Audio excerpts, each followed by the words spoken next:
parlar, né? Vem de falar, da gente dialogar. Infelizmente, hoje, né, que vocês, professoras e professores, estão aqui, nem a presença, né, dos outros deputados, né, para que pelo menos a gente pudesse dialogar. Né? Não existe democracia, não existe justiça, não existe uma república, né, um parlamento sem dialogar, né? Então, já que só tem eu e George que vamos falar, eu, além, né, dessa pauta, né, do PL, do Executivo, que nos foi enviado, né, essa proposta vergonhosa, eu quero falar um pouco, trazer algumas reflexões sobre o dia 1º de maio, né, que é o dia da trabalhadora e do trabalhador, que ocorreu ontem, né? E aproveito para parabenizar a todas as trabalhadoras, trabalhadores, a essa categoria tão importante para a nossa democracia, que é do magistério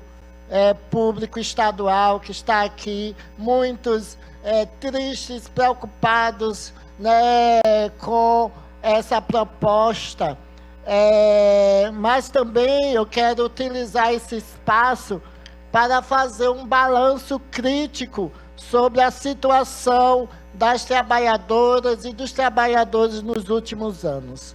Assistimos um aumento vertiginoso do desemprego, da informalidade, da precarização e da chamada uberização do trabalho.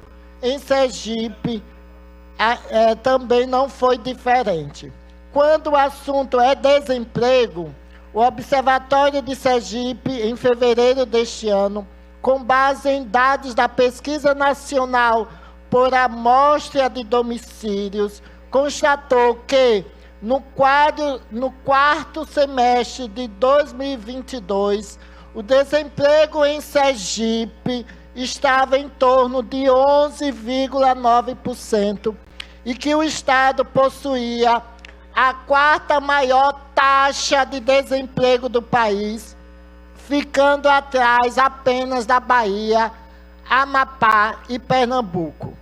Além da questão do desemprego, é importante também mencionar que a classe trabalhadora sergipana é hoje uma classe muito diversa, composta por trabalhadores formais e servidores públicos, como também por milhares de pessoas que sobrevivem de bicos e pessoas que se reivindicam autônomas e microempreendedoras, quando são, na verdade, trabalhadores e trabalhadoras vítimas de um sistema neoliberal que gera desemprego e força as pessoas a lutarem por sua sobrevivência de forma precária em jornadas de trabalhos extenuantes e, na maioria das vezes, sem garantia de uma aposentadoria futura.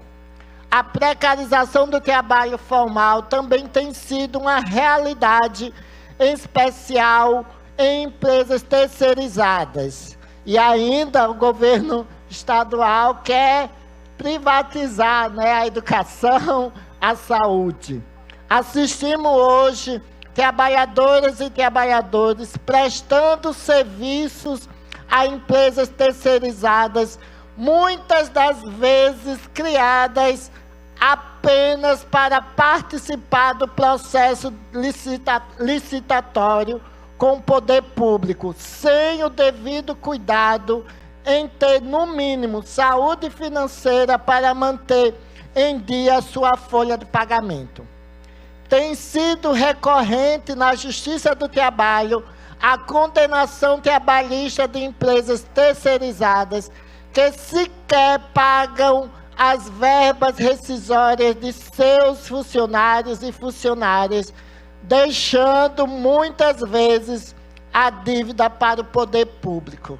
Repito, e ainda assim o governo estadual, com esse projeto, né, de programas de parcerias estratégicos, quer entregar toda a administração pública, todo o serviço público ao setor privado. Seja em razão do desemprego, seja em razão da precarização de um trabalho informal ou formal, a vida das trabalhadoras e trabalhadores sergipanos tem sido de muita luta. E ontem estive ao lado dos movimentos sociais, das centrais sindicais, né, de vários sindicatos, num ato unificado em prol do 1º de maio para reforçar o compromisso de nossa mandata em prol da classe trabalhadora em Sergipe.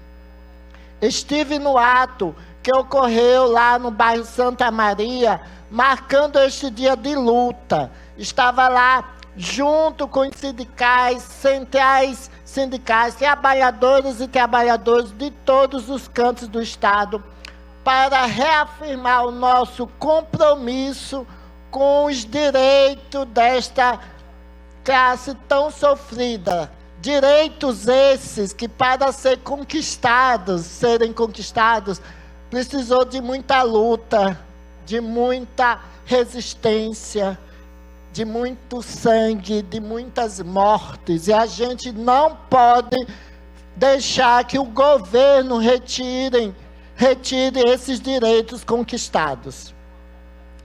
E principalmente reafirmar o meu compromisso, né, e o compromisso da mandata com a valorização das servidoras e servidores públicos que precisam de um tratamento digno por parte do governo que está mandando para esta casa, mais uma vez, a toque de caixa, cheio de pressas e sem conversas e diálogos com as categorias, sem conversar com esta casa, sem fazer uma audiência pública, trazer, né, o levantamento, o porquê, né, dessa mísera proposta de 2,5% para os professores e professoras e alguns outros servidores públicos, sem apresentar de forma democrática e republicana, considerando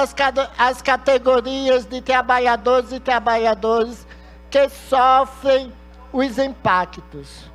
E o que vemos no encaminhamento da proposta é uma tentativa de ofertar um paliativo fraco diante de tantas perdas, né, que nossas servidoras e servidores sofrem no dia a dia, principalmente, né, da educação, que eles alegam pagar o piso, mas na verdade eles não pagam de forma correta, não pagam de forma constitucional, não pagando, né, pagando de forma linear e não na carreira. E a gente sabe a importância da valorização da carreira, né, dos profissionais que investem, né, na sua formação, na sua capacitação, porque isso ajuda a educação, isso fortalece a educação. Esse tipo de postura, mais uma vez, revela que o projeto do poder neoliberal, que considera que o Estado deve servir a interesses de grupos e não da maior parte da população, acaba ficando evidente com essas práticas. Por isso estive no ato do dia 1º de maio para afirmar que na Alese seremos resistência e nos juntaremos às vozes daqueles e daquelas que querem uma política pública voltada a fortalecer as carreiras de servidores do Estado, não só com remuneração, mas também com condições dignas para que estas pessoas possam trabalhar para a população. Os equipamentos do Estado devem estar a serviço daquelas e daqueles que mais precisam. esta é a nossa luta e é esta a nossa visão e a nossa forma de atuação política. Por isso, pensar em 2,5% para as professoras e professores é muito triste, é vergonhoso. E que reajuste é esse? Que valorização é essa? Sempre vemos a mesma conversa que o governo não tem como repor, mas que o governo não tem como melhorar. Mas, há pouco tempo atrás, professores e professoras, foi aprovada aqui a criação de uma agência, né? A criação de uma nova secretaria, para fazer o quê? Colocar seus aliados, né, na gestão, colocar cargos de comissionários, né, de pessoas, de seus aliados. Então, é controverso, né, esse discurso e cai por terra, né, dizer que o Estado não tem condições, já que criam-se, né, agências e novas secretarias com custos, como a gente aprovou, né, nos últimos tempos. É nítido o tratamento, em princípio, diplomático com a categoria das professoras e professores. Por exemplo, mas que não se efetiva nada de concreto. Por exemplo, uma mesa de diálogo com cronograma definido já poderia ter sido criado, né, com a Secretaria da Administração, envolvendo a Secretaria da Fazenda, da Educação, o Sintese e toda a categoria. Mas, infelizmente, não há diálogo. E não há democracia, não há república, não há parlamento sem diálogo. É lamentável ver tanta falta de compromisso, de fato, com objetivamente valorizar a categoria e envolvê-la no projeto. Mas, como disse, esse projeto de Estado trata a população não como atividade fim, mas como meio de seus interesses prevalecerem. Então, sucatear a educação faz mais sentido, né? Porque esse projeto, né, de privatizar, que eles dizem que não é privatizar, né, é concessão, vai conceder a umas empresas, é porque não tem capacidade, né? Eu disse ontem na minha fala, se você entrega ao setor privado é porque a administração pública não tem capacidade de administrar, né? Então, conceda os cargos, né, da gestão pública aos trabalhadores e trabalhadoras, aos servidores, aos técnicos, que com certeza terá condição de administrar ao nosso Estado. Vale reforçar também a reflexão sobre o lugar que a sociedade destina às mulheres cis, às mulheres trans, né, principalmente pretas, e às mulheres cis de uma maneira geral, e às pessoas LGBT. Todas têm em comum os piores postos de trabalho com a pior remuneração. Ontem saímos às ruas de todo o país e aqui do bairro Santa Maria, mais uma vez, para lutar por emprego digno, pela recuperação dos direitos de toda a classe trabalhadora e também por renda básica para as pessoas que mais precisam e por democracia para a gente continuar esperançando em dias melhores. Também hoje eu queria falar sobre uma pessoa que é muito importante para a educação e que hoje, né, completa 25 anos da sua morte, que é o professor Paulo Freire. Né? Quero terminar aqui prestando 26 anos, né, 26 anos prestando uma homenagem ao homem que é considerado um dos pensadores mais notáveis da história da pedagogia mundial, tendo influenciado o movimento da pedagogia crítica e que é o patrono da educação brasileira, homem tão injustiçado e pouco lido, ou ainda lido por quem o critica. E nem lido, né? Porque quem critica ele é porque com certeza não o leu. Paulo Freire, o trabalho teórico envolve uma forte crítica da educação voltada para objetificar os estudantes e voltada por uma sociedade que vê os indivíduos como mercadoria. Ao invés de ver as estudantes e os estudantes como depósitos de conhecimento e meros reprodutores do conhecimento de forma automática, Paulo Freire propõe uma educação dialógica, isto é, fundamentada no diálogo. Tal educação é também problematizadora, pois induz os educandos a ter uma postura crítica ante a realidade que os oprime. Paulo Freire também é famoso por ter desenvolvido um método de alfabetização de adultos que busca desenvolver essa consciência crítica no momento da alfabetização.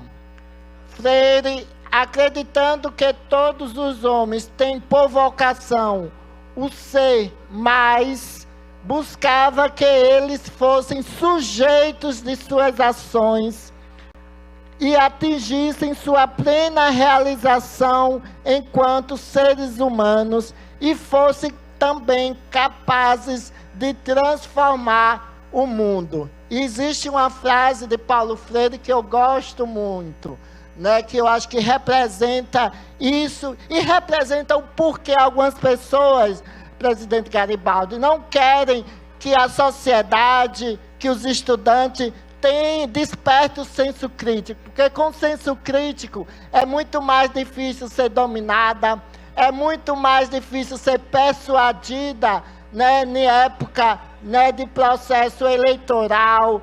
As pessoas são independentes e autônomas. E Paulo Freire dizia que a educação não muda o mundo. A educação transforma as pessoas e as pessoas transformam o mundo. E é nessa perspectiva que eu acredito que a gente precisa despertar a consciência do nosso povo, da nossa população, para a gente combater toda forma de opressão, esse discurso de ódio, né, que está cada vez mais frequente, principalmente, né, nas redes sociais, com as fake news, e reiterar aqui o meu apoio à CPI da fake news. E o pior de tudo, eu sou cristã, e ver cristãos indo contra algo que é combater mentira, que era aquilo que Jesus sempre combatia, né? Que até Jesus, na passagem de Jesus, disse que o mal, ele se utiliza, né? Que é colocado como o demônio, o diabo, da mentira. Então, a quem esses pseudo-cristãos estão a favor? Da mentira ou da verdade? Do verdadeiro Cristo, que para mim, Jesus, e para muitos pensadores, Jesus é o Cristo verbo da verdade. Então, viva a verdade, viva a nossa coragem de denunciar como a gente percebe ações, né, que prejudicam, né, toda uma categoria, como a categoria dos professores e das professoras, e que espero que os meus pares possam, pelo menos, né, na parte que toca os professores e professoras, a gente dialogar e a gente chegar, né, a um acordo para que essa proposta de 2,5% seja revista. Mesmo que a gente não consiga tirar o projeto, porque também o projeto vai contemplar outras categorias, mas que a gente possa, em comum acordo, conversando, rever essa proposta vergonhosa do governo. Mais um minuto. Do governo. Mais 2 minutos. Ah, então, ai, que bom. Essa proposta humilhante, né, trazendo ali, né, e dizer assim, a minha... É uma sensação de impotência, às vezes, né, estar numa oposição que só tem 5 pessoas e que a gente, para votar, para conseguir êxito, né, na nossa atuação parlamentar, a gente precisa, né, do apoio, né, do voto, né, dos outros deputados, porque na democracia é a maioria que vence. Então, para que a gente possa alterar e contemplar a reivindicação de vocês, é importante que os outros deputados, principalmente os deputados, né, que eu tenho certeza que todos da oposição, todos os 5, né, não aceitam essa proposta, mas que os outros deputados da situação que a gente possa se reunir e ver, já que esse projeto não vai ser retirado e será votado amanhã, deputado Ayrton, já que o senhor é um professor aposentado, né? Então, já que o senhor faz parte aí da base governista, que o senhor poderia, né, ser o responsável que pudesse dialogar, convencer os caras, outros deputados, para que a gente possa realmente fazer aquele nosso papel, né? E lembrando que o poder legislativo é um poder independente e autônomo. Nós não estamos aqui para só respaldar e dizer amém e aprovar tudo aquilo que o governo do Estado nos envia. Nós temos a prerrogativa, a atribuição de melhorar os projetos que nos são enviados pelo Poder Executivo. Então, que possamos agir de acordo com as nossas reais atribuições. É isso, senhor presidente, meu muito obrigada pela oportunidade.